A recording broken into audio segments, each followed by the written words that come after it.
sai ka gama da ƴan tawaye. na kana ga wata shawara ku fahimta. Na abba baban abba. Ku zo ku jirgin doka ga o'o sarkin karkar.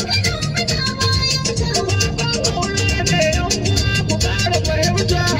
Baban abba. Can bakin na Kano ne na can garin yan nagare. Na abba baban abba. Na abba gaskiya sai ka gama da ƴan tawaye. Wani na matasa na jihar Kano gani na yi shiru. Na abba baban abba. Amma san jama'ar kwankwasa ba su da tsoro da kan haya. Yan kwankwasiya. Na abba baban abba. Ku zo mu shaida masu baba ne Kano ko yaushe. Na abba baban Kai ne mun gidan gandu ne. gaskiya sai ka gama da ƴan tawaye. Jama'ar Kanawa ko san waka ne mai sharfi. Na abba baban